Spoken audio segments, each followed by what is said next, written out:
نحمدہ ونصلی علی رسولہ الکریم اما بعد فاعوذ باللہ من الشیطان الرجیم بسم اللہ الرحمن الرحیم۔ سب سے پہلے آپ یہ ویڈیو دیکھیں، اس کے بعد پھر گفتگو کرتے ہیں۔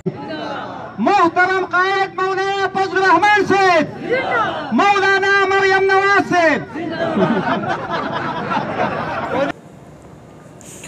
محترم سامعین و ناظرین، ویڈیو آپ نے دیکھ لی کہ کچھ دن قبل جمعیت علماء اسلام کے کسی جلسے میں کوئی ایک ساتھی مولانا مریم نواز کا نعرہ لگاتا ہے۔ لگانے کے بعد اس بات کو لے کر دوسرے سیاسی جماعتوں کے کارکنان نے سوشل میڈیا میں علماء کے خلاف جو طوفان بدتمیزی برپا کیا ہے، محترم سامعین و ناظرین، یہ بہت زیادہ قابل افسوس بھی ہے اور قابل مذمت بھی ہے۔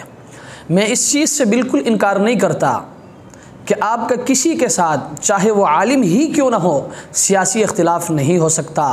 آپ کا سیاسی اختلاف ضرور ہو سکتا ہے اور ہونا بھی چاہیے۔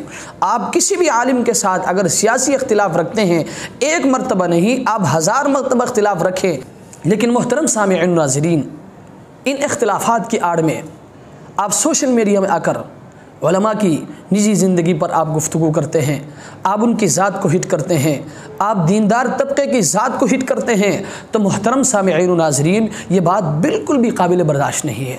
دراصل بات یہ نہیں ہے کہ علماء کے خلاف بولتے ہیں، یہ دیندار طبقے کے خلاف بولتے ہیں، یہ دینداروں کے خلاف بولتے ہیں۔ بات دراصل یہ نہیں ہے، بلکہ بات دراصل یہ ہے کہ ان لوگوں کو دشمنی دراصل دین سے ہے، اسلام سے ہے۔ چونکہ اسلام کے خلاف یہ بول نہیں سکتے، دین کے خلاف یہ بول نہیں سکتے، اس لیے اپنے دل کی بڑاس اس طرح کر کے سوشل میڈیا میں آ کر یہ نکالتے ہیں۔ یاد رکھیں، کسی بھی سیاسی جماعت کے، کسی بھی سیاسی پارٹی کے اجتماعات میں اس طرح کے باتوں کا سامنے آنا یہ کوئی بڑی بات نہیں ہے۔ انسان بحیثیت انسان بہت کمزور ہے۔ اگر کوئی اس طرح کا نعرہ لگاتا بھی ہے تو آپ نے اسی نعرے کو سامنے لا کر علماء کے خلاف آپ بات کرتے ہیں، دیندار طبقوں کے خلاف آپ بات کرتے ہیں، تو یاد رکھیں یہ طریقہ درست نہیں ہے۔ اس لیے جو سادہ لوگ مسلمان ان باتوں میں آ جاتے ہیں، میں ان کی خدمت عالیہ میں گزارش کروں گا کہ یہ لوگ آپ کو غلط راستے پر لے کے جا رہے ہیں۔ میں آپ سے گزارش کروں گا کہ خدا را آپ ان کی باتوں میں نہ آئے۔ اللہ